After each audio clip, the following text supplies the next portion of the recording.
Magandang araw po, Doc Willie to, Doc Lisa. Magbibigay lang tayo ng mga tips tsaka sagot po sa mga tanong ninyo. Marami kasi nagtatanong sa atin dun sa topic natin tungkol sa atay, sa liver, sa gallbladder. Ang dami po mga questions, sasagutin ko po. Ang kinakatakot natin sa problema sa atay talaga yung liver cirrhosis. Liver cirrhosis, pag nasisira na yung atay natin, nag-uumpisa to as fatty liver. Minsan, pag ultrasound po kayo, makikita may fatty liver. Delikado na ba yung fatty liver? Hindi natin masasabi na baliwala. Dati binabaliwala ang fatty liver, pero ngayon, sabi ng mga experts, dapat na mag-ingat sa fatty liver kasi pag lumala ito, lalong nasira yung fatty liver, nababalot na po kasi ng taba yung atay natin, pwede na mamaga yung atay. Pag namamaga, pwede umabot sa liver cirrhosis. Liver cirrhosis, nagpepeklat na yung atay natin, hindi nagagana. Napakahalaga po ng liver natin. Kaya tinawag yan na liver, pampabuhay, to make you live. Pinakamalaking organ yan sa katawan natin, pinakamalaki. Daming trabaho ng liver, nag-aalis ng toxin, mga dumi.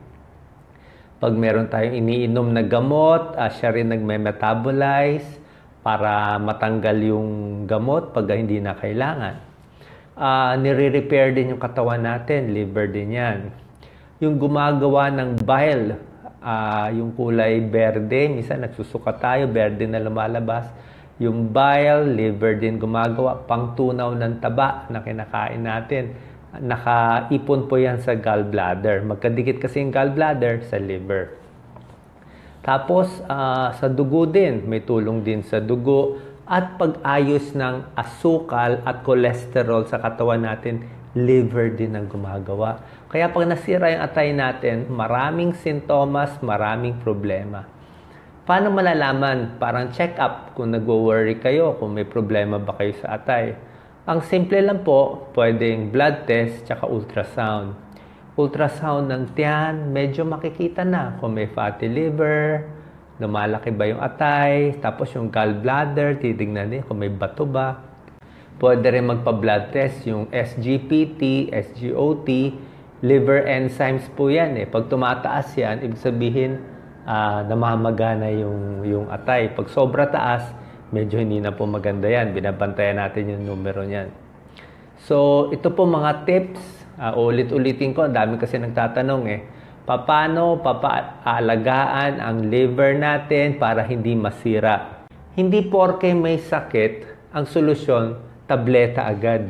Mali po. Merong mga sakit, kailangan mo ng tableta. Pulmonya, yan, kailangan mo tableta.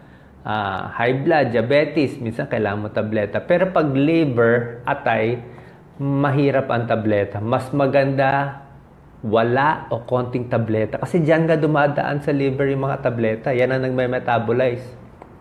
Baka lalo masira yung atay nyo kung ano-anong iinumin nyo. Maraming tablets nakakasira. Pero pinaka-safe, yung mga gamot nyo sa tamang dosis, walang problema.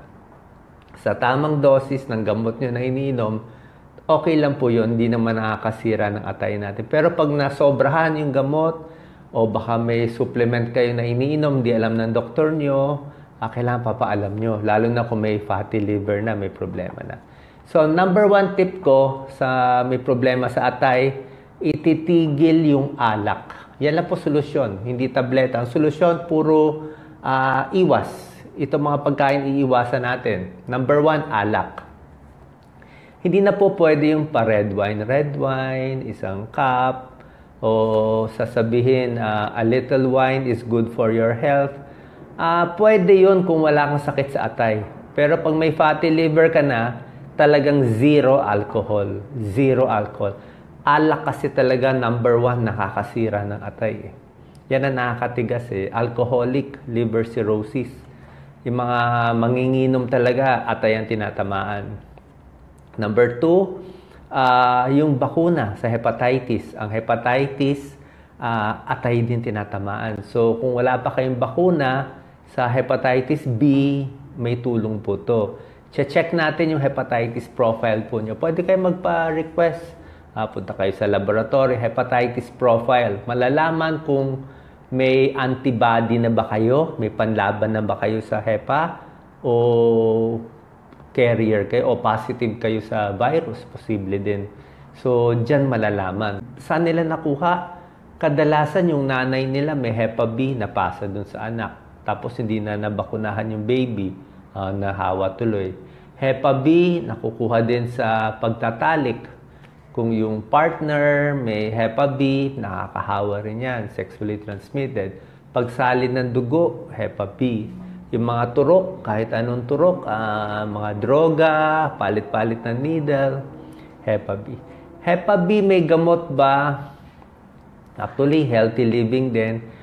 Papacheck po kayo sa gastroenterologist. Ganun na lang shortcut ko. Pag Hepa B positive kayo, pacheck kayo sa gastroenterologist at siya na magte-test. Merong mga blood test. Sisilipin kung may gamot na babagay sa inyo.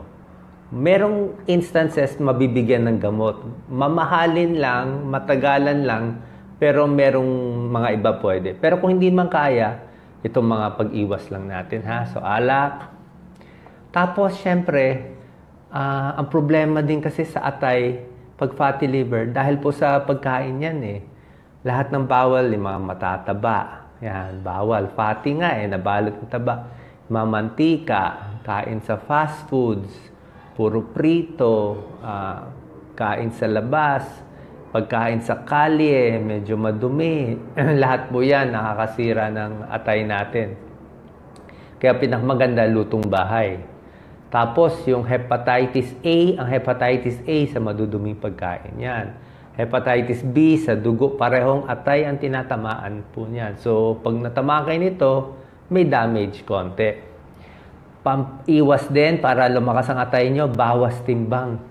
Yung mga taong overweight, mataba, mas nagkakaproblema sa atay. Yung may diabetes, nagkakaroon din ng problema. So, panlaban nyo talaga dito, healthy diet. Yun talaga. Plus, mag-iingat din tayo sa liver cancer. Maraming may nagko-comment nga na may kamag-anak sila, namatay sa liver cirrhosis, namatay sa liver cancer, yun iingatan natin. So, ito po yung mga sintomas. Binigay ko na sa inyo pag-iwas, ha? Ano itong mga tips ko, ulitin ko mamaya. Sintomas naman ng liver problem. Paano nyo malalaman kung may problema na sa atay? Siyempre, maganda blood test, di ba? O minsan kasi hindi ba tayo nakaka-blood test. So, ito po, mga sintomas. Number 1, pwedeng madali magpasa. Siguro, konting bangga lang, nagpapasa. Maraming dahilan nagpapapasa, pero yung madalas magdugo, magpasa, konting bunggo lang, ang atay din kasi ang nagko-control ng blood clotting. Ang galing ng liver natin, yung pagbuo ng dugo. Kaya pag may sira ang atay mo, liver cirrhosis, hindi na nagbubuo yung dugo. Matagal dumugo yung sa ipin o pag nire-regla. So yan, number 1, madali magpasa. Number 2, laging pagod, hinang-hina, wala naman dahilan, nanghihina. Bakit nanghihina? Kung mataas na ang toxin eh. Kasi nga hindi na nagpa-function yung liver, dumadami yung dumi sa katawan. Pwede yun, manghihina. Number 3, dahil nga maraming toxin, suka ng suka, walang gana kumain, parang laging matamlay, posibleng liver problem din yan. Number 4, namamaga, medyo parang manas yung muka, parang a little puffy. O yung kamay, medyo masikip ng singsing. Tapos sa tiyan, medyo lumalaki yung tiyan. Ascites po tawag diyan eh. Ang mga taong may liver problem, yung mga malalala po, lumiliit yung muscle. Tingnan niyo yung mga alcoholic. Maliit ang muscle nila sa kamay, sa paa. Tapos yung tiyan nila lumalaki. So, yan po ang sintomas ng liver problem. Nakikita niyo yan, yung itsura. Yung manginginom, tapos payat na yung kamay, muscle wasting, tapos yung tiyan lumalaki, may tubig yung atay, may tubig yung tiyan. Ascites po tawag diyan. Ang manas ng liver, kadalasan sa tiyan, a little dito sa muka, sa paa hindi gaano. Sa paa hindi gaano. Yan po yung secret. Pag ang paa nagmamanas, kadalasan puso manas. Pwedeng nagmamanas yung paa dahil baka may varicose, lagi nakatayo. Pero yung malalang pagmamanas sa paa, kadalasan puso yan. Yung mukha ang maga, tapos konting maga sa ibang parte, kadalasan kidneys Kidneys mukha. Pero pag tiyan ang namamaga, ascites, may tubig ang tiyan, liver yun. Yan ang mga secret tips natin. Hindi po 100% pero kadalasan ganun. Bakit nagmamanas siyang may problema sa liver? Dahil sa protina. Yung protein bumabagsak So pag bagsak ang protina, yung albumin, yung tubig ng katawan di na na-maintain sa ugat, lumalabas na. Lumalabas sa ugat natin kaya nagmamanas. Kaya yung mga may liver problem, ano pinapakain natin? 10 egg white, yun ang binibigay. Siguro may tulong. Egg white kasi may protein. Kailangan nila protein. Pero ayaw na natin umabot doon. Pang liver cirrhosis lang yun So, huwag mo nakakain ng egg white yung iba. Number 5, sumasakit din. Dito sa may liver. Asan yung liver nyo? Kanan. Sa baba ng ribs. Sa may kanan. Parang mas hapdi. Kasi may capsule yung liver So, may balot yung liver. Pag namamaga, na-stretch yung capsule, masakit. Parang tumutusok dito sa paghinga. Meron din. Tsaka doktor na, meron kaming technique Tinatap namin. Parang tambol yung tiyan ko. Wala. Ibig sabihin, pag magaan liver, iba ang tunog. Parang matigas. Parang tug-tug-tug. Pero kung parang tambol, parang drum, mahangin, GERD or IBS. So, masakit ang tiyan. Number 6, ito po medyo serious symptom na. Yung paninilaw. Pag naninilaw na, jaundice ang tawag dyan. Madilaw ang muka. Ang first naninilaw ang conjunctiva. Ito sa ilalim ng mata. Ginagano namin sa ilalim ng mata, makita nyo kung kulang sa dugo. Yan, anemic, maputla. Pero kung madilaw, pag madilaw yung mata, jaundice. Ibig sabihin, may problema sa atay or sa gallbladder. Bakit naninilaw? Yung bilirubin. May bilirubin din yung katawan natin.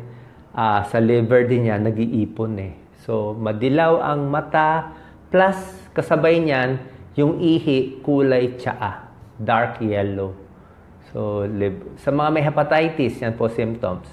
Pero kung hepatitis A and B ka, during the acute stage, sandali lang maninilaw, after 2 weeks, 3 weeks, gagaling na. Pero kung liver cirrhosis na talagang scarring, medyo sira na yung atay, pag madilaw, madilaw na. Next symptom, ito po, ugali nag-iiba.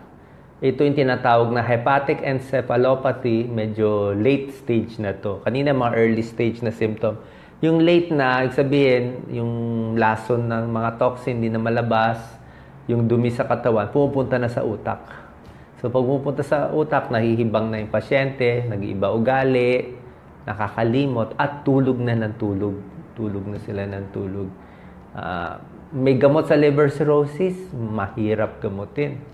May gamot pero mahirap. Mahirap po, halos hindi na ma-reverse Ayaw naman namin sabihin na hopeless, di ba? Wala namang hopeless. Pero gusto ko, huwag tayo umabot doon. Kayo po na may experience na may liver cirrhosis, liver cancer, comment po kayo para yung mga kababayan natin na sumunod na sa tips ko. Huwag na abutin doon. Kung meron tayong cigarette tax, dapat may alcohol tax din Kasi matindi yung alak. Huwag nyo na subukan. So yan sinabi ko ng mga symptoms, madilaw mata. Number 8, merong liver problem na mapula yung palad. Ibang klase yung pula niya, palmar erythema. Parang may pula siya dito. So, sign of liver din yon. Tapos, meron pa isang symptom sa tiyan. Kung siguro tingnan nyo yung tiyan nyo. Merong spider angioma. Ang spider angioma, para siyang ugat na maliliit na hugis spider sa may tiyan. Pula siya na para siya naka-ekis na ganyan, na maliit. Para siyang spider talaga. Tapos pag pinindot mo, nawawala. Symptom yun ng liver problem. Hindi alam bakit yun, pero basta may liver problem, may pula-pula sa tiyan, tingnan nyo tiyan nyo. Ako nga, lagi ko din tapos yung kamay nyo kung may pula. Symptom din yan. At number 9, Ang problema nga, kung barado na yung liver cirrhosis na, dahil nga hindi na makapasok yung dugo din sa liver, nagbabara doon. Ang nangyayari, nag-iipon ng dugo. Yung mga ugat na papunta sa liver, nagbabara, kumakapal, lumalaki. Alam nyo anong mga ugat na mamaga? Medyo nakakatakot to Ang namamaga, yung ugat natin sa tiyan at ugat dito sa esophagus, dito sa lalamunan. Dahil nga nabara sa liver, namamaga yan. Nagkakaroon ng esophagus varices, parang varicose. Nakakatakot kasi pag nagka-ugat-ugat yan dito sa esophagus, ang bilis dumugo. Pag dumugo, hindi mapigilan. Susuka ng dugo, tatayin ng maitim, may dugo. Hirap gamutin. Alak lang naman titigilan. Ito po yung mga questions nyo, sasagutin natin. So, paulit-ulit ang tanong. Ang tanong po ninyo, anong gamot, Doc, iinumin? May mga silimarin, may mga vitamin. Ang sagot ko po ay hindi. Kung binigay sa inyo lang ng doktor ninyo, sige. Pag doktor nyo, gastroenterologist binigay sa inyo, okay lang yon. Pero para sa akin, hindi po yun ang pinakasolusyon. Ang solusyon, puro kain, ayusin nyo. Healthy living talaga.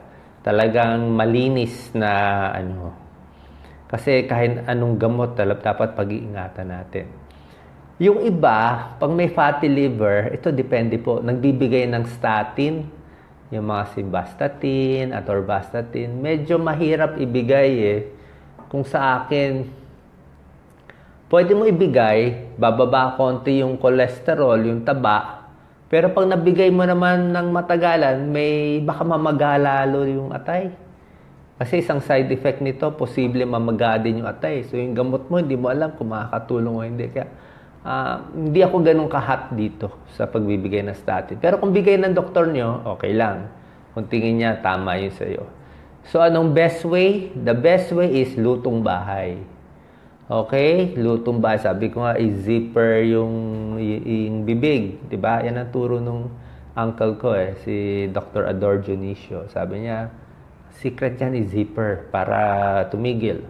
So, ganito gagawin sa lahat na may problema sa atay, paki-tag, paki-share, fast foods, iwas na. Nakita niyo ba dating palabas nung sa, Super Size Me? Super Size Me, isang tao, nag-experiment siya, kumain siya McDonald's, fast food, everyday. Sinubukan niya sa katawan niya, ano nangyari? Akyat yung liver enzymes niya. Namaga yung atay niya. Kakakain niya ng french fries. Hindi bawal kumain.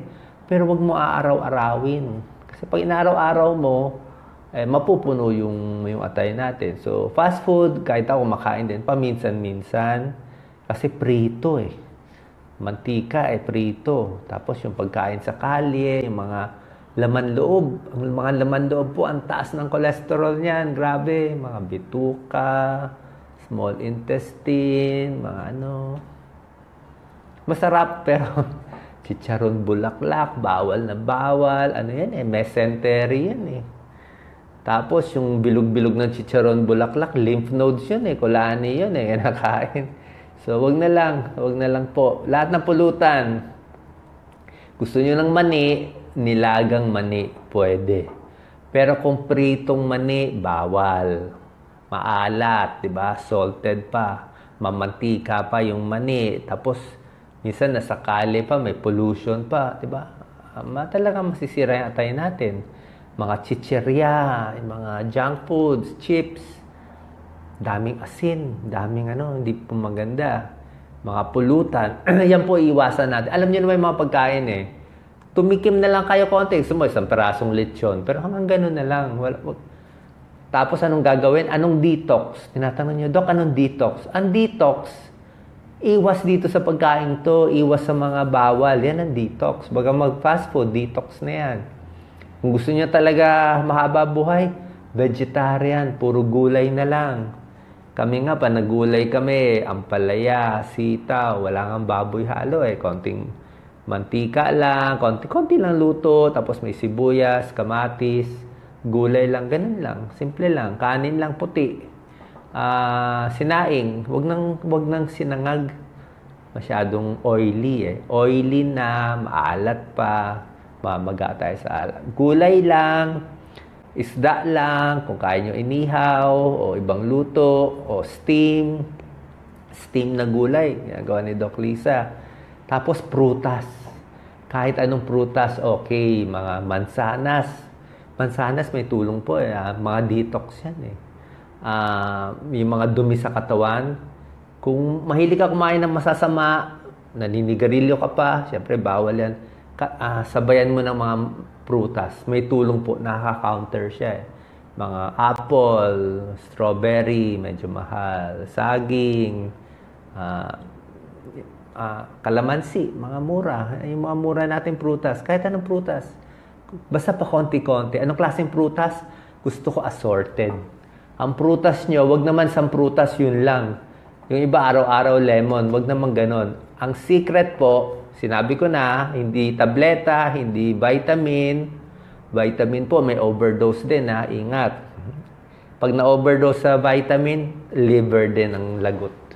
Sira din yung atay. So yung vitamin, ako pa minsan-minsan lang, every 2 days. Hindi rin araw-araw, baka sumobra eh. Kasi marami ka na kinain. So prutas, gawin niyo po assorted.